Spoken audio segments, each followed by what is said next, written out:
आप सभी का एक बार फिर से स्टडी 58 परिवार के अंदर स्वागत है। आज हम देखेंगे 20वीं सदी के अंदर हुए जो आदिवासी आंदोलन थे, उस आदिवासी आंदोलन के अंदर दूसरा आंदोलन देखेंगे। पहले पार्ट के अंदर हम जो गोविंद गुरु और भगत आंदोलन उसको देखा था। आज के हम पार्ट के अंदर दूसरे आंदोलन यानी मोतीलाल तेजावत और उनके द्वारा चलाया गया जो एक ही आंदोलन उसको देखेंगे।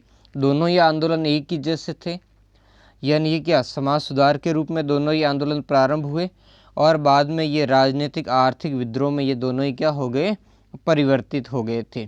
हालांकि दोनों ही आंदोलन के बीच में किसी भी प्रकार का क्या था, संपर्क नहीं था, नहीं दोनों ही एक दूसरे से क्या हुए थे, जुड़े हुए थे। चाहे वो गोविंद गिरी हो चाहे मोतीलाल तेजावत हो, दोनों के बीच में किसी भी प्रकार का संपर्क नहीं था। लेकिन जो ये आंदोलन हुआ था मोतीलाल तेजावत ने किया था, ये जो गोविंद गिरी द्वारा जो चलाए गए आंदोलन है उससे प्रभावित था।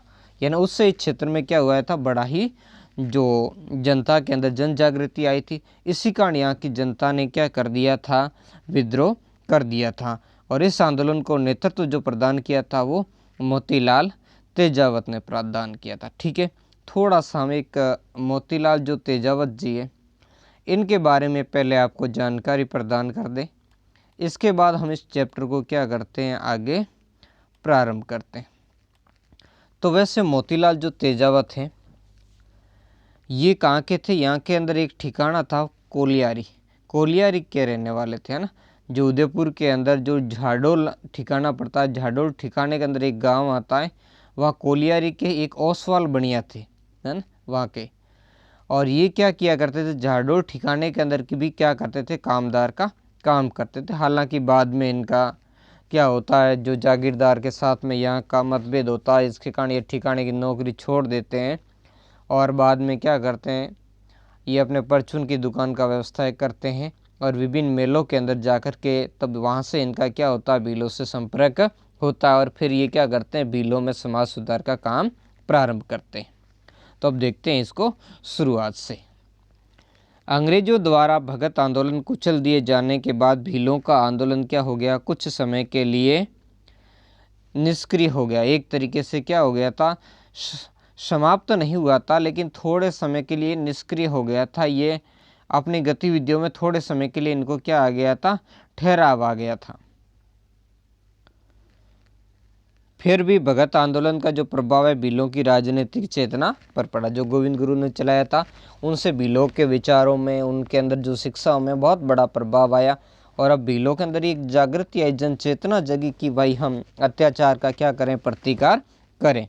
लेकिन भीलों के विरुद्ध जो सरकारी नीति जारी रही, यानी जो सरकार की जो दमन की नीति है वो निरंतर भीलों के प्रति जारी रही। यानी सरकार ने जो अपनी नीति है उस नीति में क्या किया, कोई बदलाव नहीं किया था और भीलों का इनको क्या किया, शोषण करते रहे थे।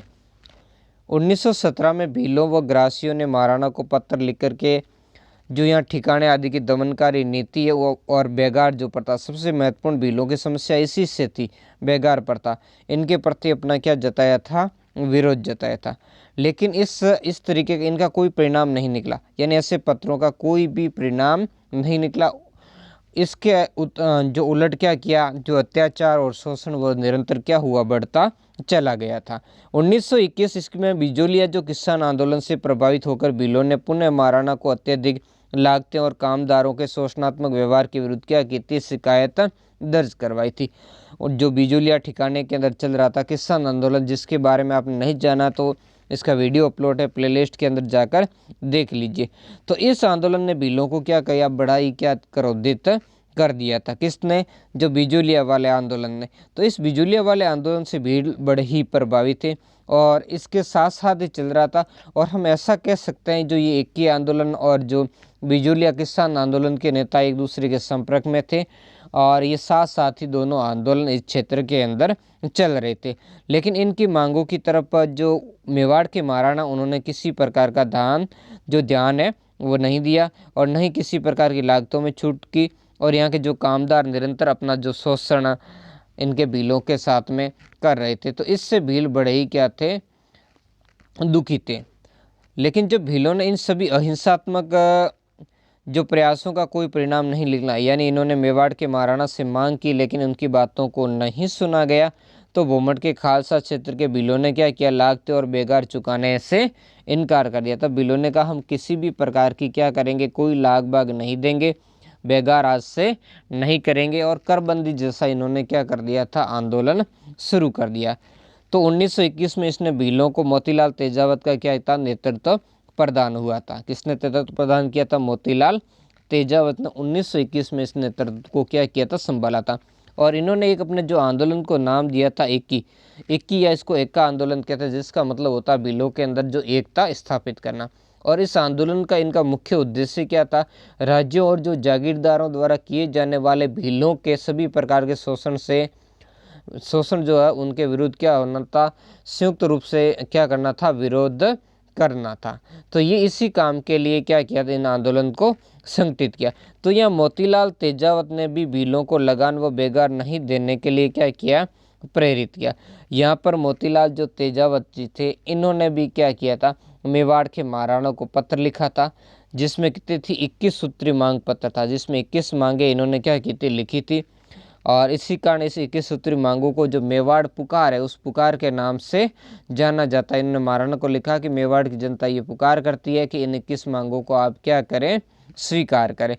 तो इन्होंने भी मेवाड़ के महाराणा से मिलकर अहिंसात्मक तरीके से क्या किया था, जो इस मामले को सुलझाना चाहा।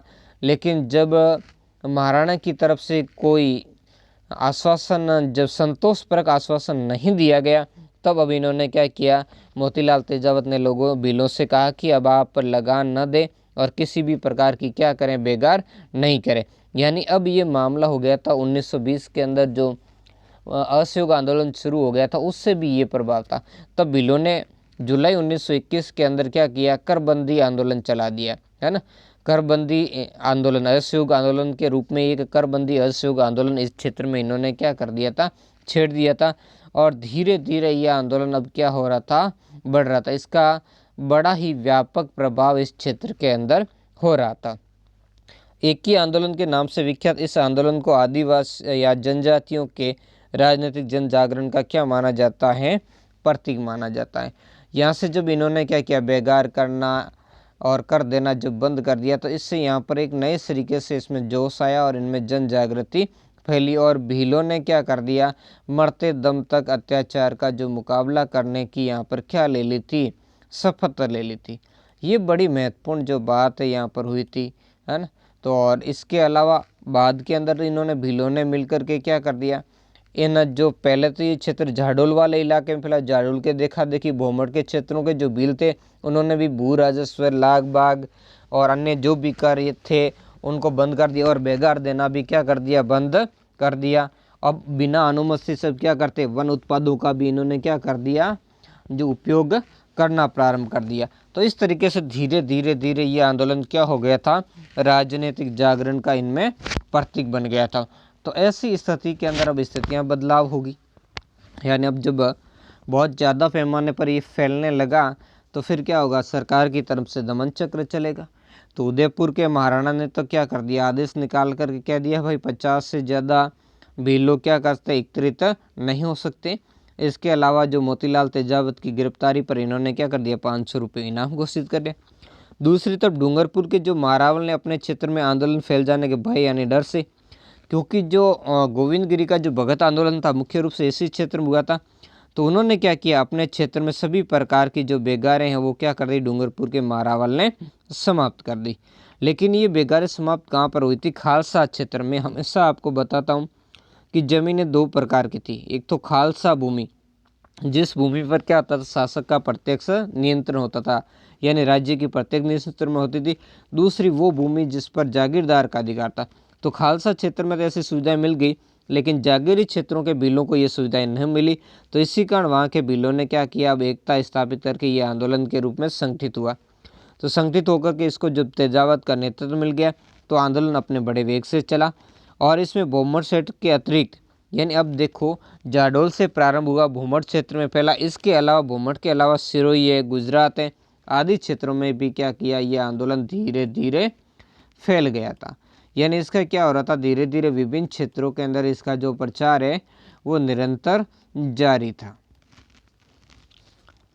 अब क्या रहा, सरकार ने इस आंदोलन को क्या किया था, इसका कोई समाधान निकालने की बजाय अब सरकार ने क्या किया था, क्रूरतापूर्ण दमन करने का फैसला किया।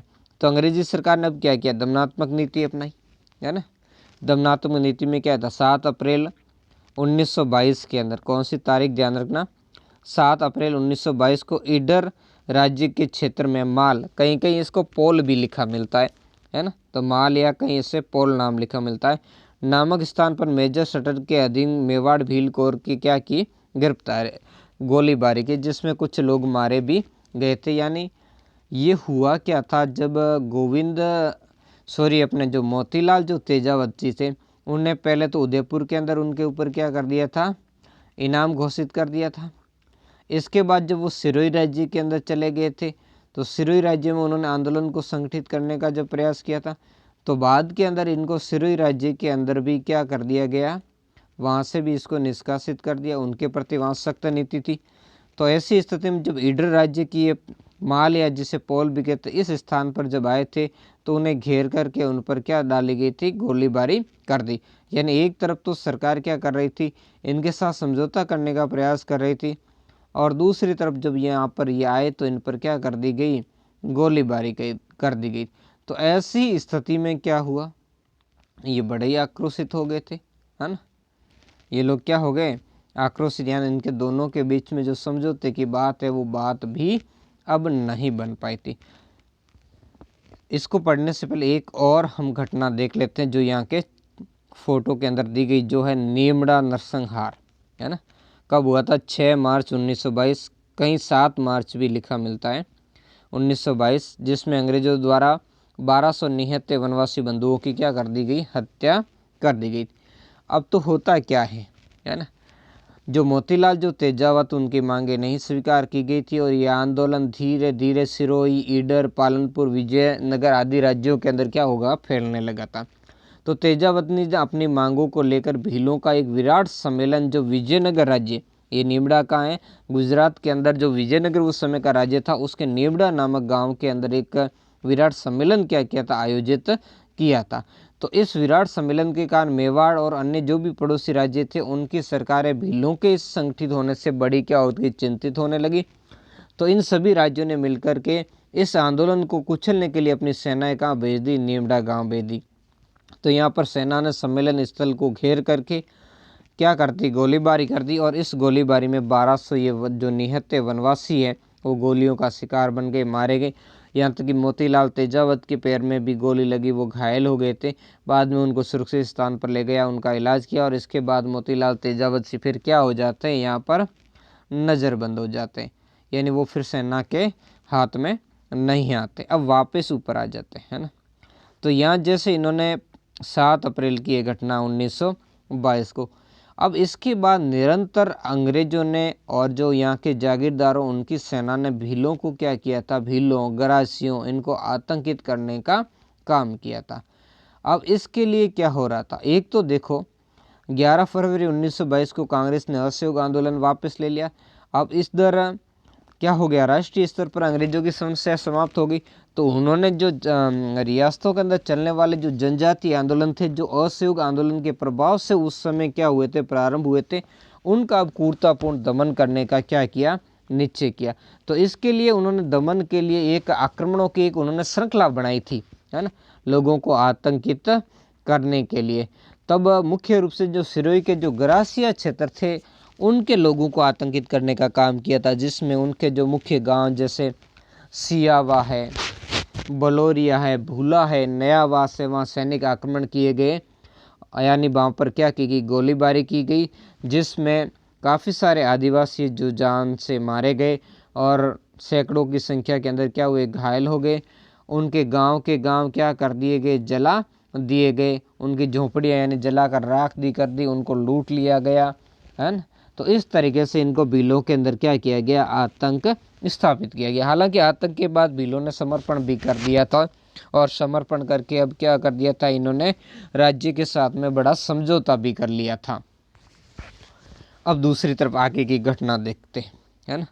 तो अब इस तरीके से इस दरमियान यहाँ पर हम देखते हैं कि ये घूम रहे थे, है ना, गोविंद गुरु क्या कर रहे थे, इधर उधर क्षेत्रों के अंदर भूमिगत रह करके घूम रहे थे। और ये घटना भी हमने पढ़ ली थी 7 अप्रैल 1922 को ईडर के माल नाम स्थान मेजर सटन के अधीन मेवाड़ भील कौर ने क्या की, गोलीबारी की। कुछ बुक्स में ये मेजर सटन का इसके बारे में भी लिखा है कि निर्मला हत्याकांड भी उन्होंने ही करवाया था। अब 3 जून 1929 को ईडर राज्य ने क्या किया, तेजावत को गिरफ्तार करके मेवाड़ सरकार को सौंप दिया था। अब यह घटना कुछ ये होती है कि जब मोतीलाल तेजावत को गिरफ्तार नहीं कर पाती है इन राज्यों की सरकारें, विभिन्न राज्यों ने इन पर इनाम घोषित करने के बाद भी, तब क्या करते हैं, गांधी जी की सलाह पर गांधी जी ने जो एक बंदे को भेजा था जिसका नाम था मणिलाल कोठारी, जो हम आगे देखेंगे, तो गांधी जी की सलाह के बाद में 8 वर्ष तक ये भूमिगत होकर के तेजावत घूमते रहे, लेकिन मेवाड़, सिरोही आदि जो राज्य और भी थे आस पड़ोस के, ईडर वगैरह, इनकी पुलिस इनको पकड़ने में असफल रही थी। तब गांधी जी की सलाह पर इन्होंने क्या कर दिया, अपना सरेंडर कर दिया। 3 जून 1929 को ईडर राज्य के सामने क्या कर दिया, सरेंडर कर दिया। तो ईडर राज्य ने इनको गिरफ्तार करके क्या कर दिया, मेवाड़ सरकार को सौंप दिया, है ना। किसको सौंप दिया, मेवाड़ सरकार को सौंप दिया। बाद में मेवाड़ सरकार ने जो मेवाड़ के सर्वोच्च न्यायालय का नाम था महाइंद्राज सभा, इसमें मुकदमा चलाया, इनको जेल में भी डाला गया। हालांकि बाद में निरंतर जो मणिलाल कोठारी का हस्तक्षेप रहा गांधी जी का, तो इनके बाद में इनसे लिखित समझौता लिया गया, और लिखित समझौते के आधार पर, हालांकि तेजावत सिंह पहले तैयार नहीं हुए थे, जिसमें लिखा था आप किसी प्रकार का आंदोलन नहीं चलाओगे और किसी भी प्रकार की सरकार विरोधी गतिविधियां नहीं करोगे, है ना। तो प्रारंभ में नहीं दिया, लेकिन बाद में मणिलाल कोठारी है, इनके जो सलाह पर क्या किया, तेजावत ने जो ऐसा आश्वासन लिखित रूप में दे दिया कि वो राज्य के विरुद्ध कोई काम नहीं करेंगे। और ये काम किसके माध्यम से हुआ था, गांधी जी के जो सहयोगी थे, जिनका नाम क्या था, मणिलाल कोठारी जी, है ना। सहयोगी श्री मणिलाल जो कोठारी है, उनके हस्तक्षेप से ये समझौता हुआ था, और इस समझौते के द्वारा इनको छोड़ दिया गया। हालांकि उन्हें कहा गया कि वो भोमट आदि जो भील क्षेत्र है उनमें वो नहीं जाएंगे। 16 अप्रैल 1963 को तेजावत ने लिखित समझौते में इच्छित आश्वासन दिया था। यहाँ ध्यान रखना, यह 63 नहीं है ना, क्योंकि 63 तो बहुत बड़ी बात हो जाती है ना। 1900 जब 36 होना चाहिए ना, यहाँ पर गलत है, ये थोड़ा इसको क्या करना, 63 की जगह ये गलत लिख दिया, ये है 1936 को इन्होंने, तेजावत ने क्या किया, इसी तरीके का जो जैसा ये चाहते थे यहाँ के राज्य, उदयपुर राज्य, वैसा क्या किया था, इन्होंने लिखित में दे दिया था। ऐसा लिखित समझौता क्या कर दिया था, इन्होंने लिख करके दे दिया था कि वो अब ऐसा किसी भी प्रकार की क्या है, गतिविधियां नहीं करेंगे, है ना। और 23 अप्रैल को इनको क्या कर दिया गया, इनको बाद में छोड़ दिया गया जेल से, ठीक है। तो ये घटनाएं थी। हालांकि काफ़ी सारे क्षेत्रों में ये फिर बाद में शांत रहे थे। उदयपुर राज्य ने 30 रुपये प्रति माह इनका भत्ता भी स्वीकार कर दिया था, लेकिन बाद में इन्होंने जब फिर भोमट क्षेत्र में घुसने की कोशिश की, तो जनवरी 1945 में इसको फिर गिरफ्तार किया गया, और अंतिम रूप से इन्हें क्या किया गया था, फरवरी 1947 के अंदर इनको क्या किया, जेल से रिहा किया गया था। तो कैसा लगा ये प्रयास, कमेंट करके ज़रूर बताएं। और आप सभी से एक बार फिर से कहना चाहूँगा कि अगर आपने मेरे चैनल को सब्सक्राइब नहीं किया तो प्लीज़ सब्सक्राइब कर लें, वीडियो को लाइक कमेंट शेयर ज़रूर करें। धन्यवाद।